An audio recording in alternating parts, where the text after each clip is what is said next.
Hello, this is mathjazz from Almost Cool. We are using these nether brick stairs to fill in all of these little gaps here, and the mathematician is working on something else. But what is it that you're working on right now? I'm trying to figure out what the next couple layers are doing, because these green pillars are going to go up, and it's a lot easier to do them if we know the next several layers at once, rather Okay, than doing them one layer at a time, you know? I fully agree with that.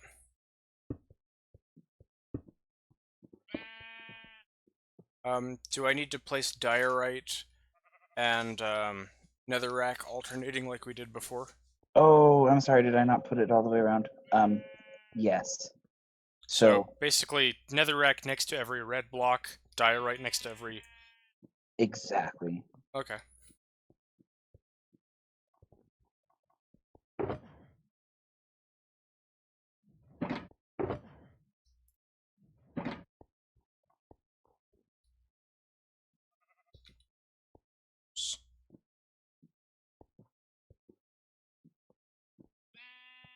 I'm excited that you're coming back. Me too. It'll be It's fun. been far too long since you've been here in person. It's true.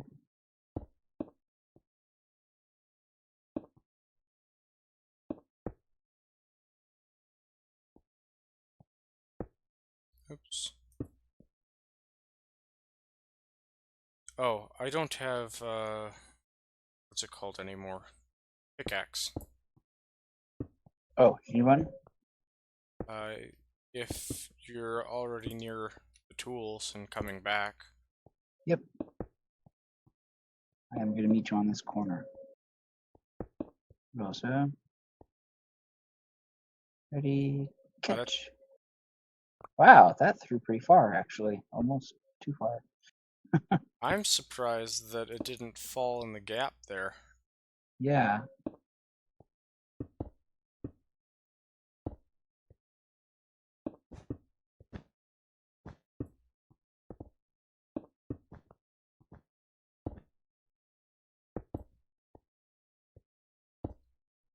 Oh, so you haven't told our listeners what you are teaching in the fall.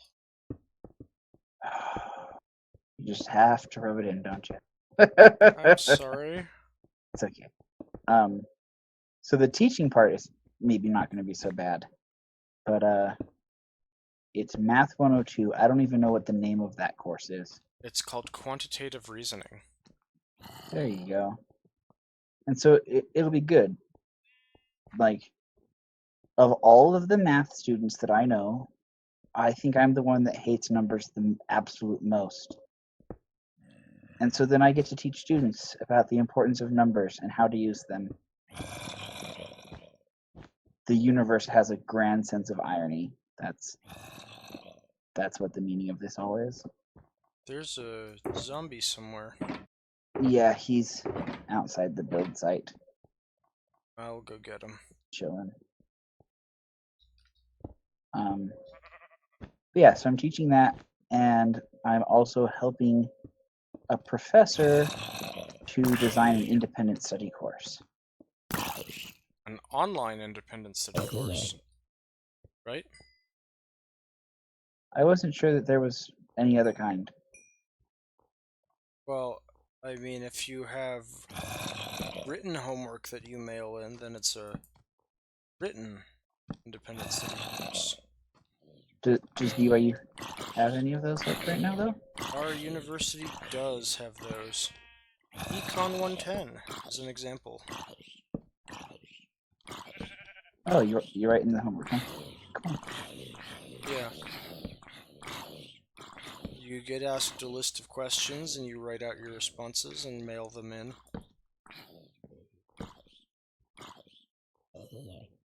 So I'm not sure if it's my internet or yours, but your sentence cuts out in the last like 2 words every time. So let's see if I'm gonna test. I'm gonna change my voice settings. So Okay.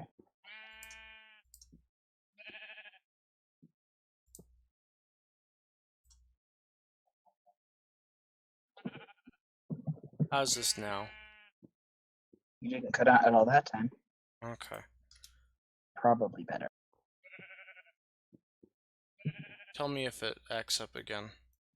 Okay, I will let you know. Yeah, because most sentences I'm able to like piece together. Oh, this is probably what he was about to say, but especially with interrogatives, I'm like, oh, I have no idea what those next couple words were going to be.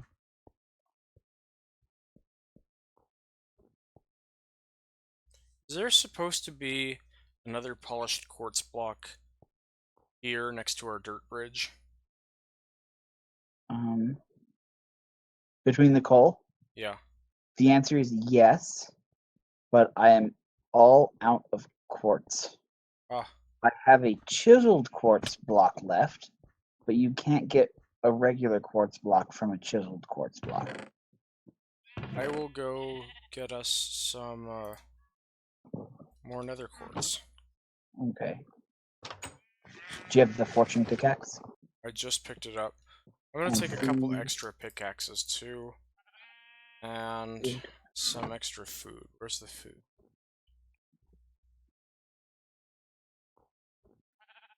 There's our food.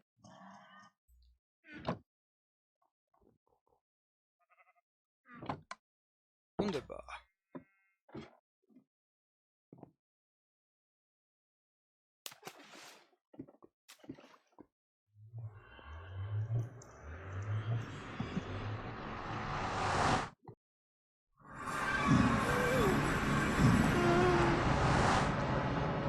So there's Yeah, still a ghast.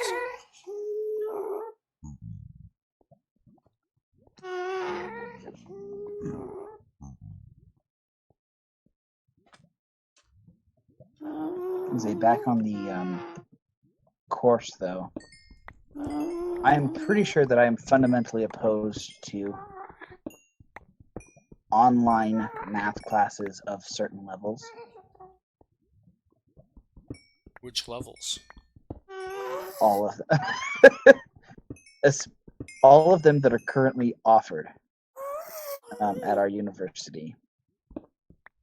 And my reasoning is this, that by and far, historically, the students who enroll in these independent study courses are bad at math.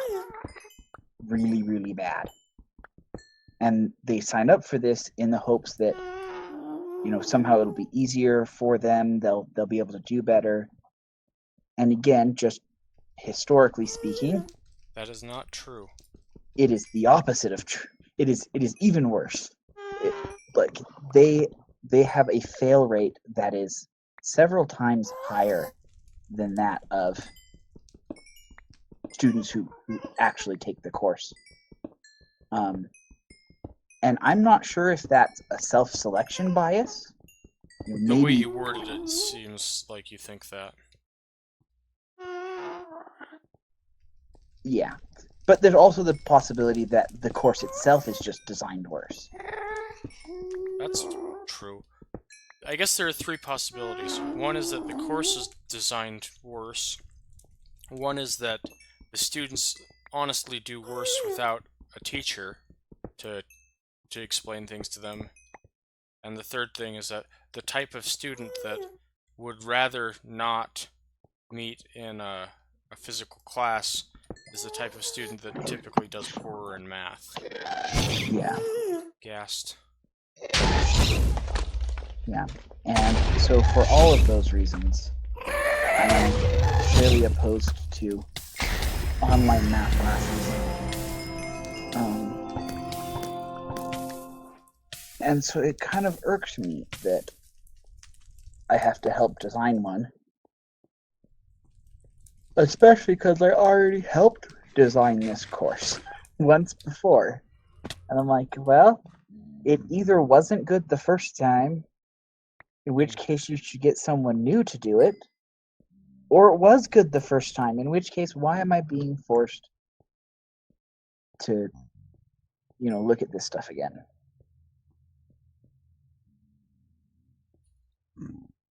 I got a gas tier.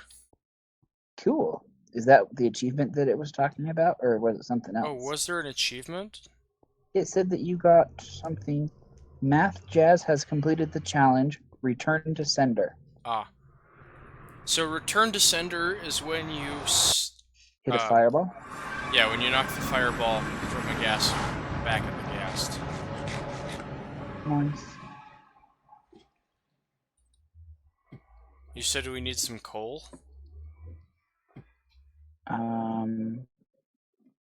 No, we ended up having just enough coal. Oh, okay.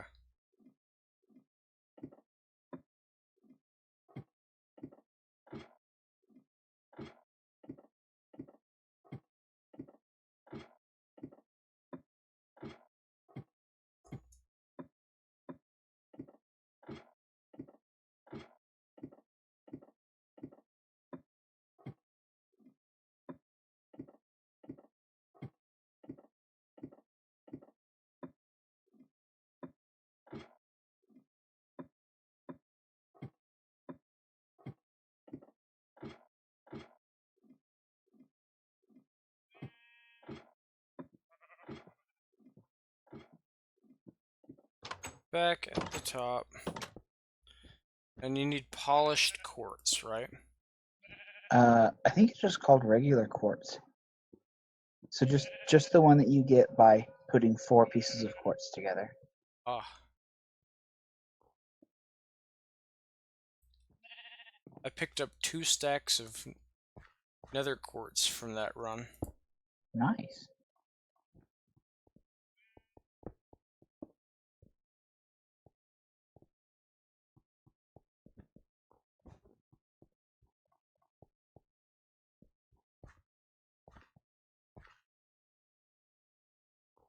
I'm gonna put the nether quartz and the nether brick fence away now.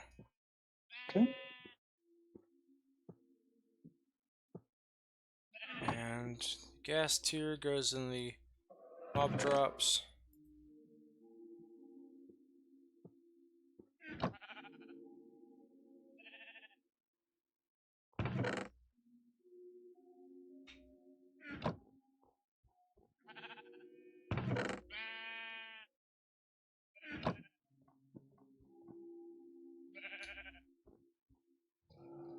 And then, if you'd like, you can pick up some red terracotta and green wool. Okay. And this outside pattern is pretty easy. On top of each already placed red terracotta that had the iron fence around it, it goes up another 2, so a total of 3. And then you connect at that height with green wool. If you look at the south end, it's partly done.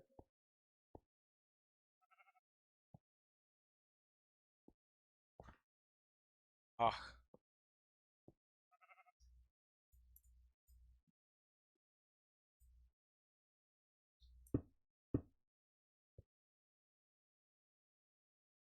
And green wool is in the leftmost bottom chest labeled Christmas. Is it really labeled Christmas? It really is labeled Christmas. I didn't look closely enough. Yeah, I was sorely tempted to label. Oh, nope. I was going to make a joke, but I think it might be copyright infringement. Copywritten joke? Well, just I was going to say a catchphrase that is from a superhero story. Is it Batman?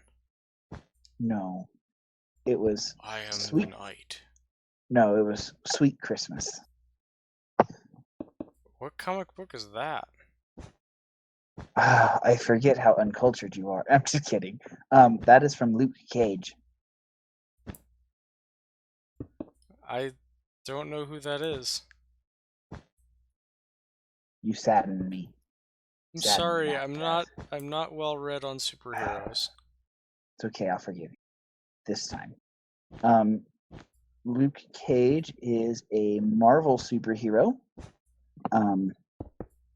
His powers include unbreakable skin and enhanced strength. So Okay. he lives in Harlem, usually. He is good friends and often teams up with the Iron Fist. And they have they encounter Spider-Man pretty frequently and Daredevil and the other New York superheroes, you know? So, like, all of the Marvel superheroes? Yeah, basically. Why do they all live in New York? Because if they didn't, then how would they? No, they don't all live in New York. I can't The think of... X-Men, the X-Men don't live in New York. No, the X-Men totally live in New York. They live in upstate New York, like Albany or something. Oh, okay, you mean New York State. I was thinking New York City. Well, I did originally mean New York City, but you're right. Okay. The X-Men live elsewhere in New York State. Okay.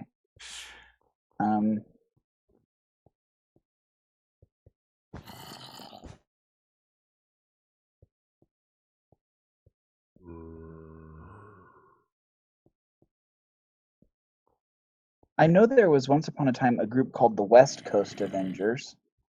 So I'm pretty sure they didn't live in New York. They lived on the west coast of Long Island. And the other thing is, I thought the X-Men were in San Francisco for a while. Like, Not that I know of. maybe it's only Movieverse that they're based in Albany. No, like Xavier's school is in like upstate New York, and I don't know where. And my East Coast geography is terrible, but I thought it was like somewhere upstate New York. How about this? Oh yeah, the X-Men. Listeners, please tell us which of the two of us is wrong. And if it's both of us, then that's okay too. What if we're both right? Okay. Well, that's good too. But I don't know how we can both be right about them both living in and not living in New York. Well, see, the mansion might be in New York, but the current base of operations might not be the mansion. That is a possibility, and I don't know enough about comics to say anything about that.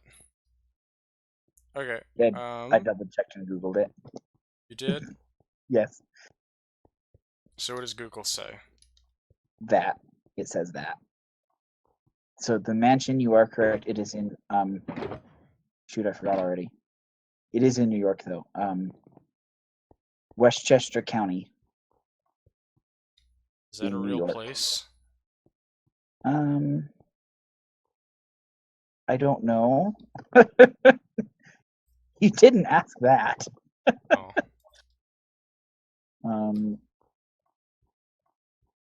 Okay, it's supposed to be in North Salem, New York. Let's see if that's a real place.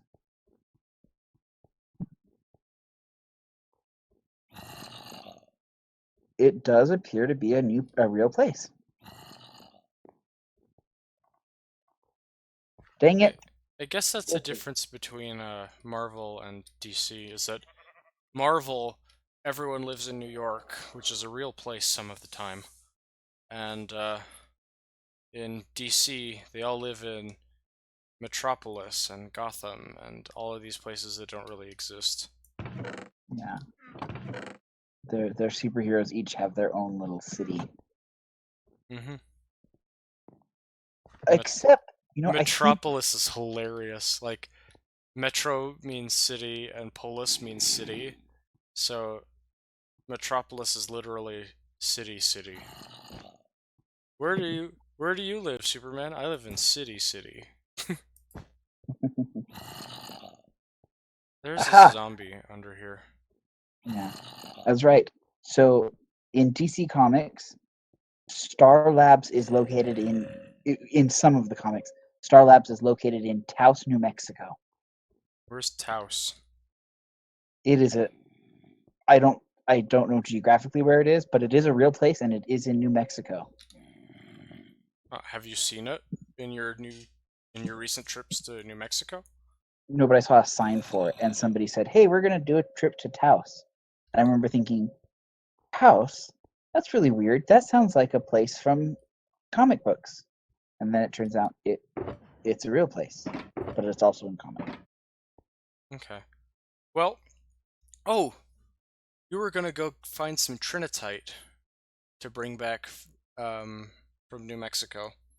I think I wasn't, because I don't want to get fined and jailed for possessing a thing that I can't possess. It's not that risky. I mean, how are they going to figure out that you have it? Because the place that I work is obsessive about things like that. Which reminds me, I was going to ask you, what would you give, if any, as the definition of an ethical dilemma? I think an ethical dilemma is something where either you're forced to choose between two immoral actions or forced to choose between two moral actions. Like, Okay. dilemma, that's what dilemma means, right? Is that you're Yeah. forced to pick between two things that are equally good or equally bad.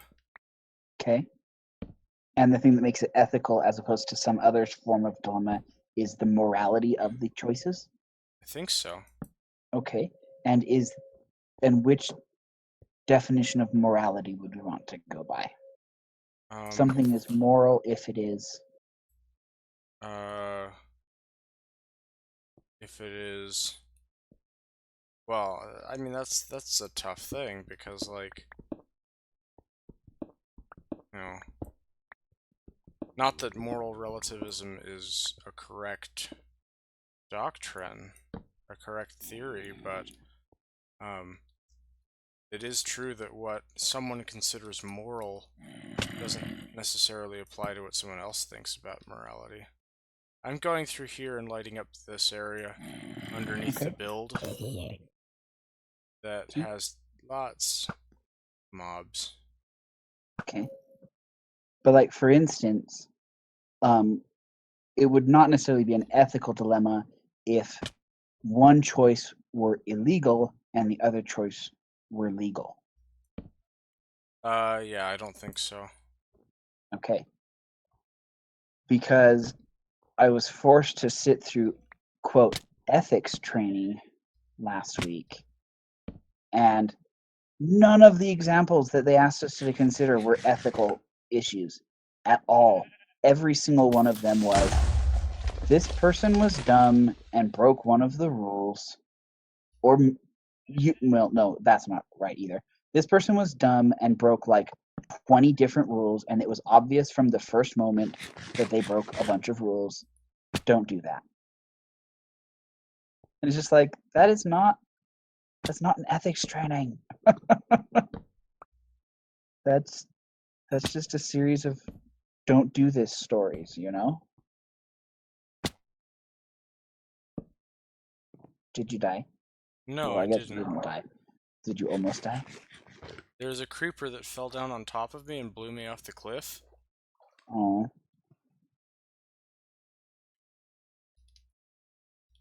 But I'm going through and lighting up this cliff here.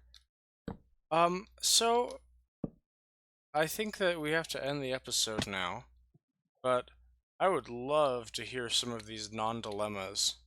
Okay. I don't think I have another episode in me tonight, but if you'll remind me at the next one, I can tell you some. I'll tell you the parts of them that I think I can tell you.